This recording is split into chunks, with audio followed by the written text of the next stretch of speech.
Often overlooked and overshadowed by World War II, the Italo-Ethiopian War that lasted from 1935 to 1936 has been a mostly obscure conflict. This war has for the most part been mentioned only as a footnote or in passing, yet when it was relevant, the war filled the headlines and caught the attention of the world. This conflict was viewed as more than just a war between Italy and Ethiopia. To many, especially to African Americans and black people throughout the world, this was a colonial empire trying to crush one of the last African nations free from the rule of European nations. For Italy, this was revenge against Ethiopia for the embarrassing defeat at Adwa dealt to it during a failed invasion in the 1890s. When Mussolini came to power, he set his sights on Ethiopia as he dreamed of restoring the Roman Empire. He began to look for an excuse for war as he planned for invasion of Ethiopia. He planned to get one by intruding onto Ethiopian soil. When an Anglo-Ethiopian commission reached a region known as Ogaden, they found Italian militia, or Bande as they were known at Walwal. This commission had been charting the region because of how close it was to British Somaliland. The presence of the Italian militia was an unpleasant surprise to the commission, who was far more accustomed to seeing native tribesmen from the region. As it turned out, the militia had been restricting access to the wells, which were vital for living in the region, from the tribes there. Because of this encroachment on their own territory and the value of these wells, Ethiopia sent 15,000 men to Walwal, led by Gabre Mariam, the governor of Harar. Mariam realized that his forces were no match against the Italian troops, and so hoping he had deterred the Italians, left. Italy didn't see it that way, however, and then proceeded to build an outpost and then a fort. Haile Selassie then responded by sending 600 soldiers to Walwal. As tensions increased between the two sides, the British and Ethiopians and the Italians met to resolve the dispute. The Italians claimed that they had been there for years and that they were protecting the Somali tribesmen from their colony. The Ethiopians replied that they had no right to be there, as they were on Ethiopian territory. Unsurprisingly, talks went nowhere, and both sides became more hostile to each other, and they began bolstering their forces with more reinforcements. Then, on December 5, a shot was fired. Who fired this shot is unknown. Regardless, a skirmish started between the two camps. At the end of the day, however, the Ethiopians were forced to retreat. While the Ethiopians suffered 107 men killed and 45 wounded, the Italians only suffered light casualties, with 100 of their men wounded and 30 of their men killed. On December 11, Italy then sent a list of demands to Ethiopia. The first was that Ethiopia give an apology. The second was that Ethiopia pay 200,000 Mother Teresa thalers to the Italian legation as compensation for the damages done to the forts at Walwal and for the men killed during the skirmish. The last demand was that Ethiopia turn in those who were supposedly responsible for the skirmish to the Italians so that they could punish them. Ethiopia rejected these demands, and when they tried to appeal to the League of Nations to resolve the issue, Haile Selassie sent a telegram summarizing what happened at Walwal and highlighting the fact that Walwal was 62 miles within Ethiopian borders, meaning that Italy should have never been there in the first place. However, the issue was mostly ignored by the League. Another opportunity then came for Ethiopia to bring attention to the incident at Walwal and the issue at hand. It was an international conference that was to last 4 days.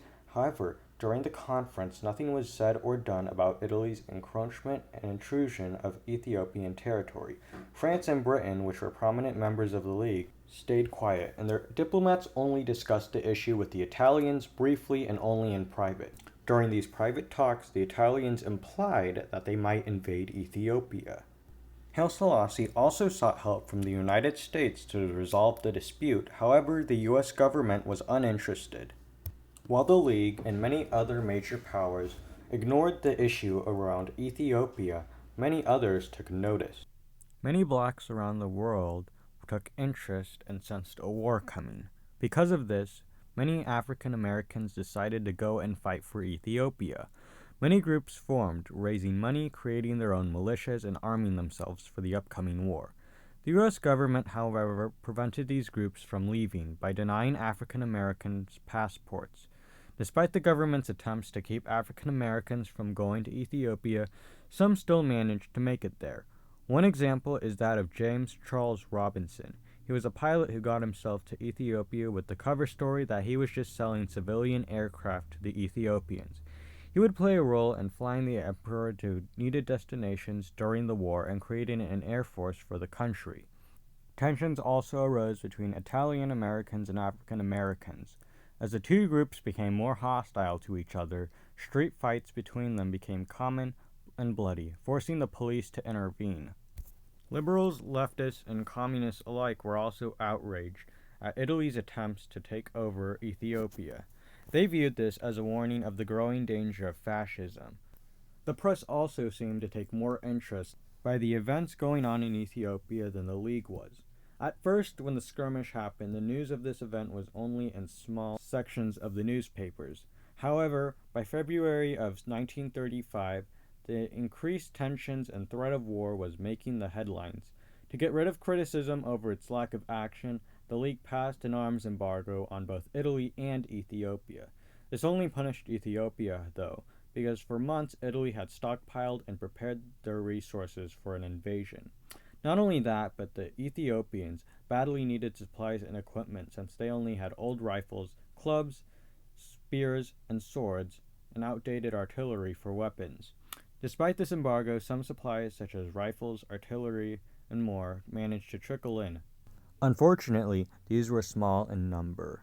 Another problem that plagued the Ethiopian military was that many of their commanders were used to the type of war during the first invasion of Ethiopia by Italy during the 1890s.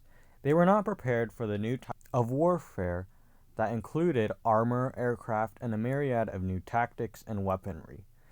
Even though Haile Selassie had recruited foreigners of military background, their advice was often unheeded and they could not command troops due to the distrust of foreigners.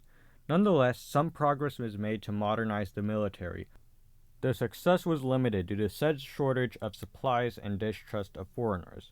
Meanwhile, on the international stage, Britain and France warned Italy not to invade as its forces built up in Eritrea.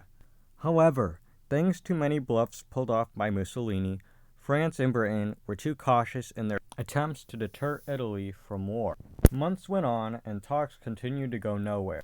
Then, the Ethiopian government got another chance at receiving help from another country. This came in the form of an exclusive oil concession. This was to last 75 years and covered half of Ethiopia. The concession was granted to a company named African Exploration and Development Corporation. This corporation, however, was just a front for Standard Oil New Jersey, which was an American company. If Italy invaded, American interests were at risk, meaning that they would have to intervene. As most of you probably know, the U.S. invading countries for oil and being oil greedy is a meme at this point. So you're probably thinking that America would step in and help, along with maybe taking advantage of Ethiopia. Right? Surprisingly, it didn't. Instead, the U.S. government told the executives of Standard Oil New Jersey to withdraw from the concession, abandoning Ethiopia. The League was no better, and when it came out with its compromise on October 18, it pretty much gave Ethiopia no independence. Italy would receive Ogaden and Danakil, and the Italians could settle other regions. The compromise succeeded and world peace was achieved. The end. Hostilities between the two countries continued, war appeared imminent, those in support of Ethiopia conducted protests across the world, and the League of Nations continued to do absolutely nothing. Then, on October 3, Italy invaded Ethiopia. The Italo-Ethiopian War had begun.